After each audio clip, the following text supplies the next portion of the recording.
अस्सलाम वालेकुम नाज़रीन, आप देख रहे हैं JN न्यूज़ HD। आइए नजर डालते हैं आज की अहम खबरों पर। Bahawalpur Arsalan Siddiqui district police officer इबादत नसार की हिदायत पर मसीही इबादत गाहों पर होने वाली इबादत के हवाले से सिक्योरिटी के सख्त इंतजाम। सैकड़ों पुलिस अफसरान और अहलकार ड्यूटी पर तैनात। मुतल्लिका SDPOs और SHOs ने सिक्योरिटी प्लान के मुताबिक पुलिस अफसरान को चेक किया। मसीही बरादरी समेत तमाम शहरों की हिफाजत हमारे अव्वलिन फराइज में शामिल है।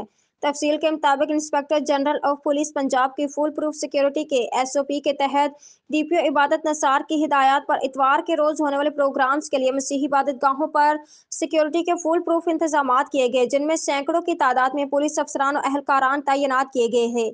छतों पर भी पुलिस मुलाजमान को तैनात किया गया। जिला के सर्कल अफसरान और SHOs ने जारी शुदा सिक्योरिटी प्लान के मुताबिक ड्यूटी पर मामूर अफसरान और अहलकारों को चेक करने के साथ साथ ब्रीफ किया और ड्यूटी अलर्ट रहकर सरंजाम देने की हिदायत की। बादजा सिक्योरिटी स्कैनिंग के आलात के इंस्टॉलेशन और वर्किंग के साथ साथ जामे तलाशी के अमल का भी जायजा लिया।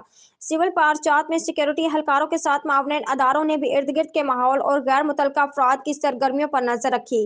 इस मौका पर DPO इबादत नसार ने हिदायत जारी करते हुए कहा कि इबादत गाहों में भी SOPs पर अमल दरामद को यकीनी बनाएं। ऐसे मकामात की सिक्योरिटी और अमन अमान की सूरत हाल को बरकरार रखना नहायत जरूरी है। मसीही बरादरी समेत तमाम शहरों की हिफाजत हमारे अव्वलिन फराइज में शामिल है।